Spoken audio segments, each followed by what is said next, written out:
मकर संक्रांति की आज आप लोगों को एक बार फिर से पुनः बधाई, क्योंकि कल 14 तारीख को भी मनाई गई और आज 15 तारीख को भी मनाई जा रही है। संगम में डुबकी दोनों दिन लग रही है ना, आज भी लगेगी और कल भी लगी थी। दोस्तों, मैं आप लोगों को बड़ी सूचनाओं के साथ आपके बीच में आया हूँ और मैं बताना चाहता हूँ कि बीएड को सम्मिलित करने को लेकर के कल सरकार ने अपना फैसला सुना दिया और गवर्नमेंट का ये कहना है कि हमारे लिए बीएड और बीटीसी दोनों ही डिग्रियों के आवेदक बराबर हैं। और अभी चूँकि बीटीसी कोर्स चल रहा है तो बीटीसी कोर्स को भी बाहर नहीं किया जाएगा, लेकिन बीएड को भी इसमें मौका मिलेगा। उनका तात्पर्य ये है कि बीएड को हर हाल में एंट्री मिल रही है और इसके लिए संशोधन अपने अंतिम चरण में है। उन्होंने 14 फरवरी को नोटिफिकेशन जारी करने का हवाला देते हुए कोर्ट में अपना अंतिम हलफनामा दाखिल कर दिया और जाहिर सी बात है कि अब कोर्ट इस पर डिसीजन लेगी। जल्द के सरकार ने संशोधन कर दिया है, कोर्ट को भी इस पर कोई आपत्ति नहीं होनी है ना। इसके साथ ही साथ टीजीटी पीजीटी पे हम चर्चा करेंगे तो, और एलटी ग्रेड पे भी चर्चा करेंगे।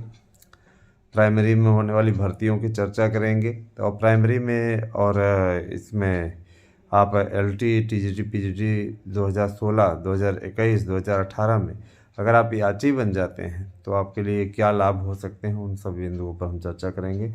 नई आने वाली भर्तियों के विषय में चर्चा करेंगे, तो आप एक एक खबरें ध्यानपूर्वक देखिएगा। दोस्तों, सबसे पहले बात कर लेते हैं टीजीटी पीजीटी की। तो देखिए, टीजीटी पीजीटी निश्चित रूप से आप लोगों के लिए पद बहुत कम आए थे, 4139 पद आए थे।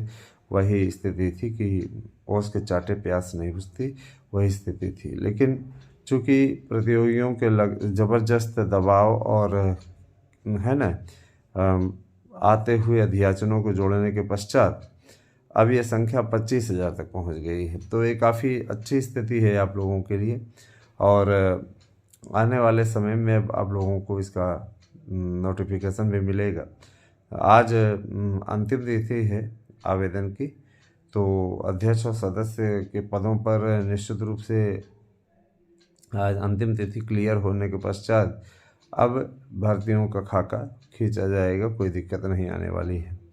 ठीक है। इसके अलावा टीजीटी पीजीटी प्रवक्ता की परीक्षाओं को लेकर के भी असमंजस दूर होने की स्थिति बन रही है नए आयोग के गठन के पश्चात, है ना। तो नया आयोग बन जाएगा, उसके बाद ही आप लोगों को परीक्षा की तिथियाँ आएंगी। लेकिन इतना ज़रूर जान लीजिए कि मार्च माह में आपकी परीक्षाएं संपन्न हो जाएंगी।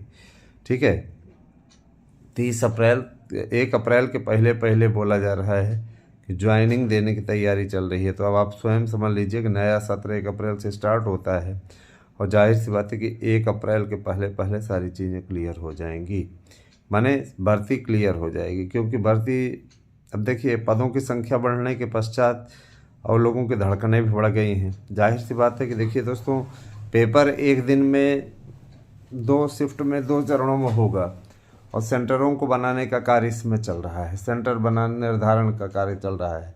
चूँकि आपको मालूम है कि इस बार बोर्ड परीक्षा में ज़्यादातर प्राइवेट विद्यालयों को सेंटर नहीं बनाया गया है, राजकीय या सरकारी विद्यालयों को सेंटर ज़्यादा बनाया गया है।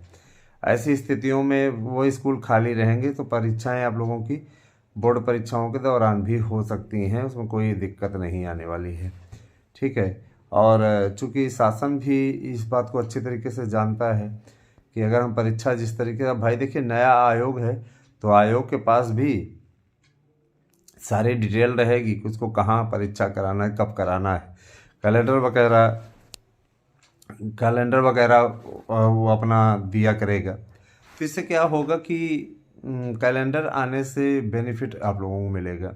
हर साल भर्तियां निकलेंगी, समयबद्ध तरीके से निकलेंगी। जैसे जनवरी माह में निकली तो कब तक उसकी लास्ट डेट होगी और कब उसका एडमिट कार्ड जारी होगा, कब आपकी परीक्षा होगी, इन सब का उल्लेख उसमें रहेगा। माने आपको भर्ती मांगनी नहीं पड़ेगी। आपकी भर्ती जैसे लोक सेवा आयोग में आती है भर्ती, हर साल कैलेंडर स्वयं जारी करता है, पीसीएस की परीक्षाओं का नहीं आता, उसी प्रकार से इस सब का पूरा कार्यक्रम आएगा।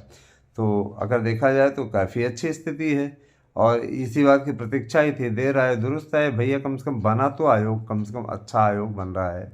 भर्तियों के लिए बार बार कहना नहीं पड़ेगा, पारदर्शिता या भ्रष्टाचार समाप्त होगा, तो इससे काफ़ी अच्छी स्थिति होगी। फ्रेश कैंडिडेट चयनित होके जाएंगे तो जाहिर सी बात है कि वो ज़्यादा अच्छी तरह से शिक्षक का कर्तव्य निभा सकेंगे, छात्रों को पढ़ा सकेंगे, ना कि वहाँ पे मोबाइल फ़ोन लेकर के उसमें बिजी रहेंगे। जाहिर सी बात है भाई, देखिए मोबाइल फ़ोन चलाने के लिए आपको गवर्नमेंट इतना पेमेंट नहीं देती है, ठीक है, लेकिन अपने कर्तव्यों का अनुपालन नहीं करने वाले अध्यापक सिर्फ टाइम पास करने का कार्य कर रहे हैं और उनके पास में और कोई भी ऐसी स्थिति नहीं है। सीधा हमारा सीएम तो सीधे सीधे बोलते हैं, हमें लपेट के बोलना नहीं आता है। जो भी मित्र याचिका में सम्मिलित होना चाहते हैं, चाहे 2016 की याचिका में बहुत पद खाली हैं दोस्तों, 2021 की याचिका में बहुत पद खाली हैं। अभी जान लीजिए 2021 की भर्ती में 2016 की भर्ती में बहुत पद खाली हैं। ये पद आपको मिल सकते हैं, लेकिन ये आपसी सोच समझ से आप ये सोचें कि हम मेरिट में आ जाएंगे, हम उखाड़ लेंगे, तो आप उखाड़ते रह जाइए। अगर आप उखाड़ के दिखा दीजिए तो फिर हम जाने बहादुर हैं। जाहिर सी बात है, आप मेरिट का इंतजार करते रह जाएंगे। 40 नंबर वाला नौकरी कर रहा है, 4 नंबर वाला अभी झक मार रहा है। एक उदाहरण दे रहा हूँ, है ना। हाँ, क्योंकि कई लोग देखते तो कहते हैं हम तो 4 नंबर पे हैं, चयनित हैं, ये है वो है ना। तो मैं उदाहरण दे रहा हूँ कि ये गड़बड़ झाला है ना। कहने का मतलब ये कि सीधे तौर पे जो कोर्ट से रिलीफ पा गया है वो नौकरी कर रहा है, और जो रिलीफ नहीं पाया है वो कट ऑफ मेरिट में बहुत अच्छा परफॉर्म करने के बाद भी है, फिर भी नहीं। आप सोचेंगे ये कैसे, तो देखिए याचिका थ्रू अगर याचिका पे राहत मिलती है तो जाहिर सी बात है उस पर बेनिफिट मिल जाता है। और इस समय की जो स्थितियां चल रही हैं उनको देखते हुए मैं दावे के साथ कह सकता हूं कि आपके लिए स्थितियां मुफीद हैं। अगर आप याची बनते हैं तो यकीनन आपके लिए लाभप्रद होगा, है ना। और मैं ये भी कहना चाहूँगा कि देखिए होने वाली आने वाले समय में होने वाली सुनवाई जो कि जनवरी माह में ही लगी है, तो महत्वपूर्ण है ना। तो आप सभी लोग याची अवश्य बने। और अगर प्राइमरी वाली भर्ती में 12,091 में भी आप लोगों को अपनी किस्मत आजमानी है तो आप अवश्य हमसे जुड़ें, क्योंकि देखिए अगर उनको मिल सकता है तो आपको भी मिल सकता है ना। हाँ, वही चीज़ है। वरिष्ठ वकीलों से बातचीत हो चुकी है, इसमें आप लोगों को बेनिफिट मिलने के पूरे आसार हैं। अगर आपकी इच्छा है तो आप जुड़ सकते हैं, किसी कोई ज़बरदस्ती नहीं है। अगर आप याची बनना चाहते हैं प्राइमरी में तो आप TET 2011 की मार्कशीट, अपना साइन, फ़ोटो भेज दीजिए।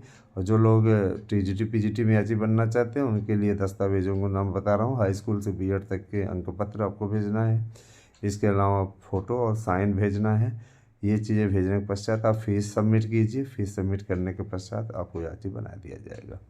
अगर आप इच्छुक दिख रहे हैं अथवा आपको हमारे नोट्स लेने हैं तो 100% सफलता की गारंटी वाला नोट्स ले सकते हैं। आप कॉल ना करें, सिर्फ मैसेज करें व्हाट्सएप पे। मेरे पास ही फ़ोन है, मैं ही आपको रिप्लाई दूंगा।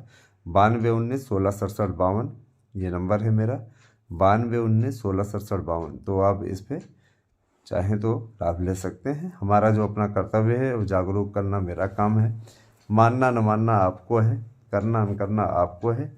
जो मेरा कर्तव्य है मैं उस कर्तव्य का निर्वहन कर रहा हूँ, उसका अनुपालन मैं करूँगा।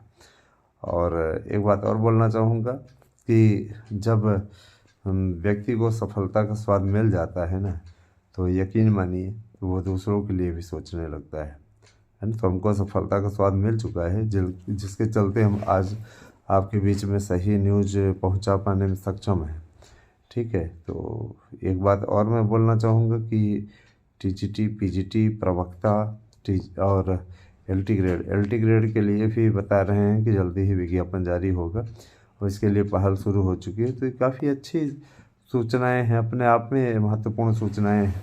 काफ़ी दिनों से कवायद चल रही थी, अब जा कर के सफलता के दहलीज पर पहुँचे हैं, है ना। तो सारी चीज़ें हैं दोस्तों, जैसी भी चीज़ें होंगी आप सब तक पहुंचाने का हम प्रयास करेंगे, है ना। और काफ़ी अच्छा लगता है कि आपको हम सही सूचना अपने चैनलों के माध्यम से दिला रहे हैं, दे रहे हैं। और बस यही कहना है। आगे आप लोगों के लिए जो भी अपडेट होगी हमारे चैनल के थ्रू मिलती रहेगी। आप लोगों तक सूचना पहुंचाने का कार्य करना मैं अपना सौभाग्य समझता हूं। जुड़िए हमसे, ज़्यादा से ज़्यादा संख्या में जुड़िए और बस यही कहना है। Thank you, have a nice day.